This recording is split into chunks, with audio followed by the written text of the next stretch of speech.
Hey y'all, welcome back to my channel. It's me, Kay, and I'm here today to bring you the review for Beyond the Gates Season 2, Episode 82.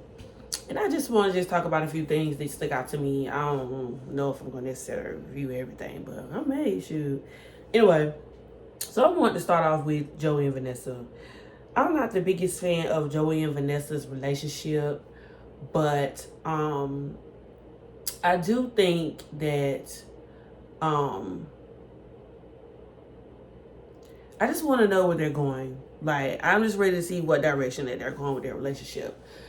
As we know, Joey had Doug taken out of the game. So, I'm ready to see if Vanessa is trying to play Joey or if she's really in love with Joey. Like, sometimes I don't know if she's being manipulative or not because, you know, she keeps asking to be a part or want more, like, intel inside of his businesses. Like, she wants more responsibilities or whatever. So I don't know if she's trying to do that as a way to like sneak in and find more out about Joey to bust him or whatever. But he keeps her at a distance. Every time she says that she wants to get closer to him or she wants to know more about the businesses or anything like that, he always has something else to counter what she's asking, or he finds something to do to change the subject to where, you know, he can get her distracted and give her something else. So it's kind of like saying, hey, I want this hamburger. But then you be like, hey, but what about these gummy worms? I got these gummy worms. You want these instead? It's kind of like that. You know what I mean?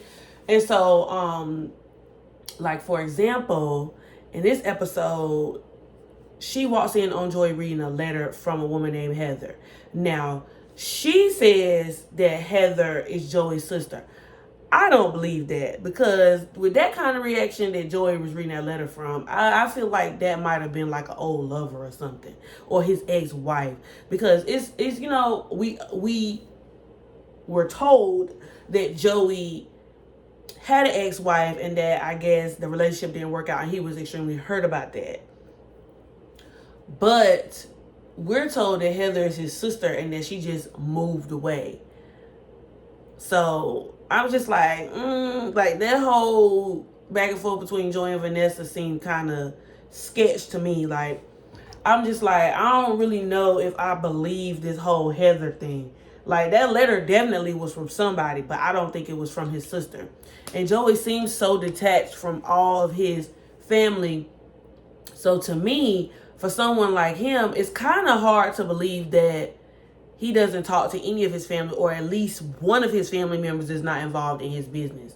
Like, that's you know, kind of what to me. Like, also, like,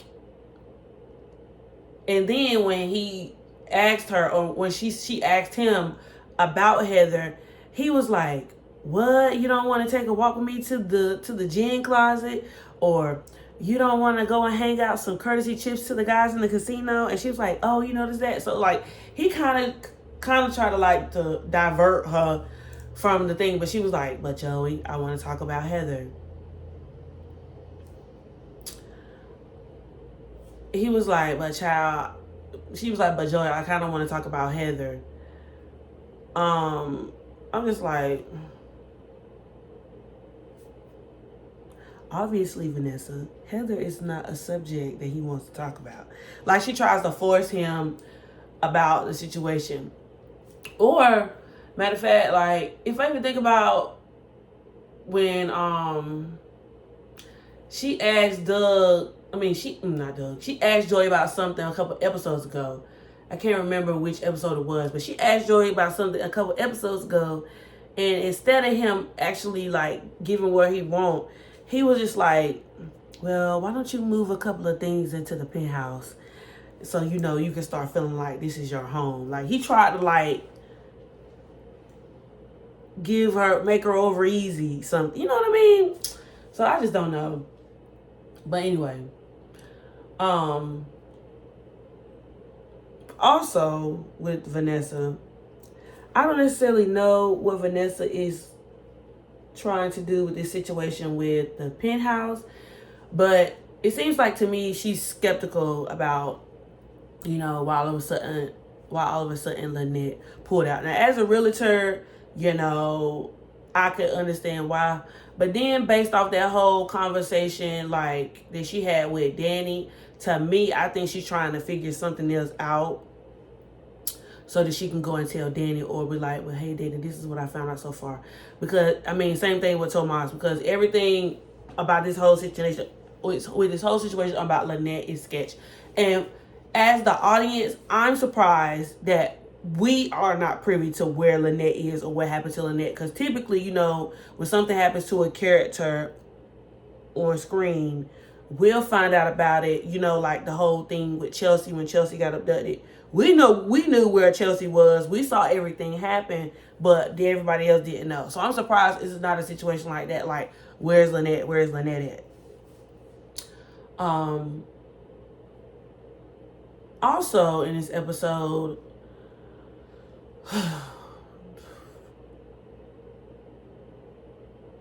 before I talk about anybody else, I'm gonna go ahead and knock out Ted and Shanice. In the beginning, like when this whole thing with Ted and Shanice started first going on, I was like, okay, I'm kind of here for Ted and Shanice. You know what? Because, you know, Nicole is, you know, dating Carlton and Cal, so why can't he date Shanice? You know what I mean? Even though it was obvious to me, like many moons ago, that neither Ted nor Nicole was over each other.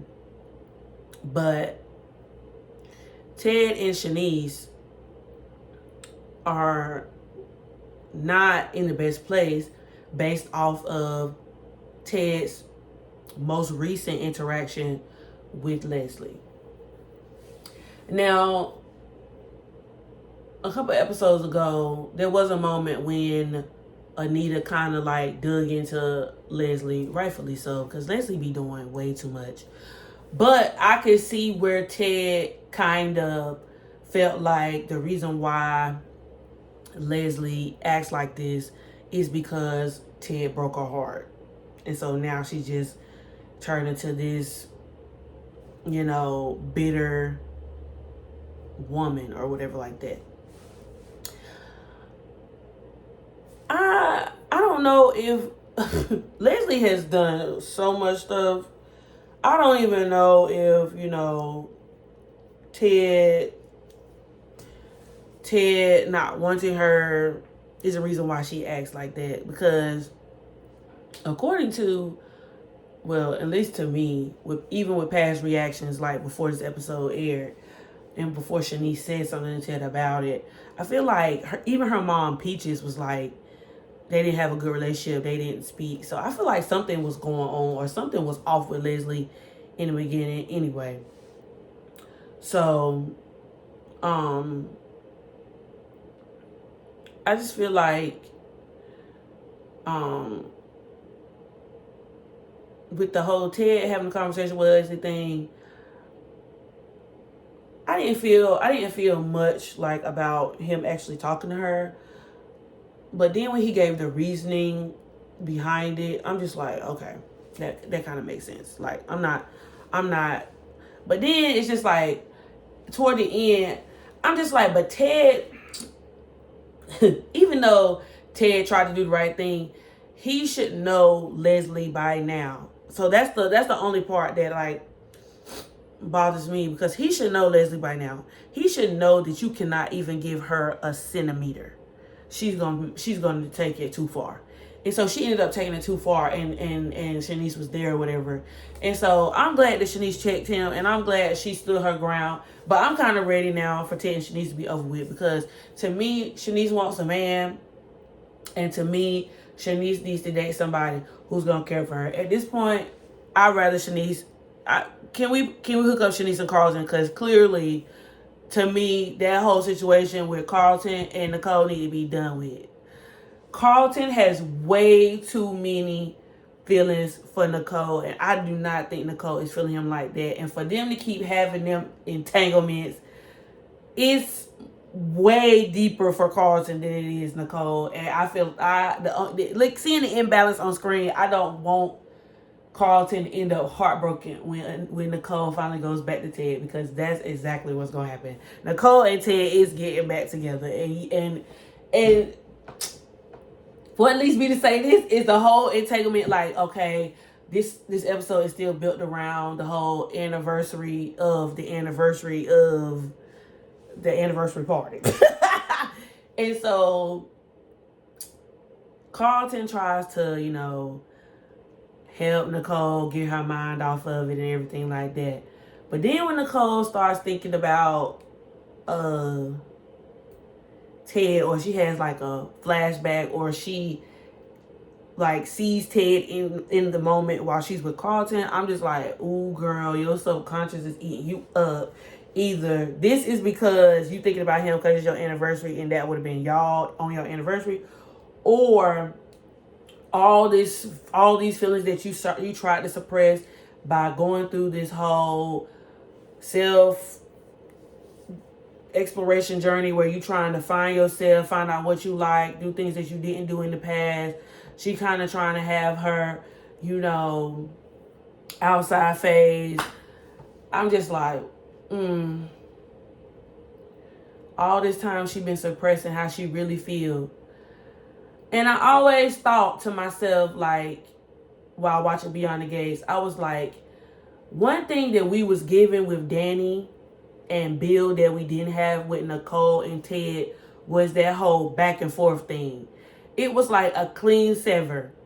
Yeah, Danny and Bill cheated on Danny, remarried or whatever, but there still was this whole back and forth situation before Danny locked in with Andre, where we could see like the tangling and the confusion of the feelings. We saw all of that. We didn't see none of that with Nicole and Ted. And so to me as a viewer, it's been kind of confusing, because I'm just like, y'all was married for all this time, this big situation happened, there was a clean sever, there was no like trying to stay together for the family, there was no reconciling, there was no speaking, there was no nothing. And the one time on screen that we did see it, that's when Leslie pulled the fire thing at the hotel, and then it was never addressed again. He never brought it back, like it was never brought back up. So I was kind of like, hey, y'all left me dangling. So now to see that the feelings are coming back up again, I'm just like, oh, well, all this was way deeper than I thought. I thought she was enjoying her time outside, but it's given she want that old thing back. And you know what? In the case of like, if any one of the sisters got back with their husband, I would root the most for Ted and Nicole to get back together before I would want Danny and Bill to. Just simply because I think Bill has taken it way too far. Like, to me, Bill has taken it way too far for reconciliation. To me, Bill is too far gone to me. But yeah, I was glad that Shanice kind of checked Ted about that, and he tried to make everything right. He tried to like, talk to her, say he wanna, have a date night with her, or she was like no, and then she said something else to him, and she was like, balls in your court or whatever like that. And so we see that, she's handling herself in front of Ashley. And so speaking of Ashley tells her that, she need to learn how to take some man advice from her. So, this thing with Ashley, or Ashley's feelings for Grayson, was way too fast for me. And maybe I didn't realize that she was that deep in with Grayson. She's way more deep in with Grayson than I thought. I thought her and Grayson was just being casual. But to the point where she, I felt like, Grayson was kind of playing cat and mouse with her. But, at the same time, he was trying to protect her. I just didn't realize, especially after she got that long relationship with Derek, that, it was so whatever. But then I'm starting to think like, dang, did she ever wonder, or did she ever have the thought, it hasn't occurred to us on screen, that Grayson, that Derek was right about Grayson.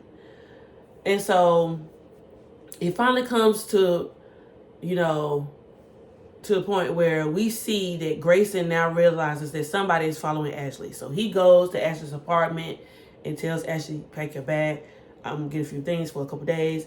We need to leave now. And then Naomi is there with her. They're questioning Grayson as to why, why are you saying all of this? Like, what's really going on? And even in that moment, Grayson still does not tell Ashley what exactly is going on. But Ashley has figured out that what happened to Grayson and what happened to her, the last patient that got stabbed at the hospital, are related. So she's connected the dots. She's even said to Naomi a couple of times that, the last person who got stabbed, Smitty, was the emergency contact.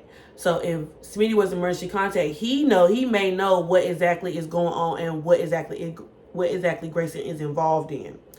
So either way, Ashley ends up kicking Grayson out of her apartment because, Grayson is not willing to divulge any information. And she was like, they're just using me as leverage to make you mad or make you do whatever they want to do anyway. So how about we just end it and you can get out? But before he gets out, he tells Naomi, who's there, speaking up and having words for Ashley on Ashley's behalf. He's like, well, you can't really say nothing to me because you don't know what your husband is into. And then both of them look at each other, and Grayson was like, wait a minute. Y'all know something I don't know. And so then Grayson puts two and two together. And so after he leaves, he goes straight to Jacob's motel. Now, also in this episode, we know that Joey sent Randy has been having people watch. Okay. Joey has been having Randy watch Grayson, or Randy has been having somebody watch Smitty. And so I'm trying to think, because at the same time when Smitty was leaving Uptown, when Jacob called him, is that place that they go to where they be sitting outside on the patio near Uptown? I'm trying to figure it out, because if it is, or if it's connected Uptown, I don't know. But all I know is that when Randy was with Joey asked Randy about watching Smitty, and then he said, I got somebody watching Smitty. And then he called on the phone. Now, I don't know if this same person who was watching Smitty was the same person who may have taken a photo of Ashley, because that same person could be working for Leah at the same time. All this could be connected is what I'm trying to get at, because for some reason now all of a sudden not only is Joey watching Martin, or that whole conversation happened with Vernon and about Martin, because Smitty is an investigative reporter, Joey is wanting him to be watched, because he said he don't want him somewhat digging in none of his things. But all in all, I think Joey is involved, even though Joey has denied being involved in the plasma ring, which Elon confronted Joey about that many episodes ago and asked him what do he know. I think Joey is involved in the plasma ring. At least it's coming to make it seem like he is, even though for many episodes he said he wasn't, and there was no connections that we saw on screen. But now it's starting to be alluded that Joey may possibly be involved in the plasma screen, because who did Leah call on the phone? Or who called Leah on the phone at the hospital when she was like, I got to take care of something? So I'm thinking they talked. But also what makes me think that Joey is involved in the plasma circle, because why would Leah just have Malone's phone number? Like a couple episodes, Malone showed up at the hospital trying to investigate this whole Nicole computer getting hacked. Like, to me, that's sketch. Because we all know that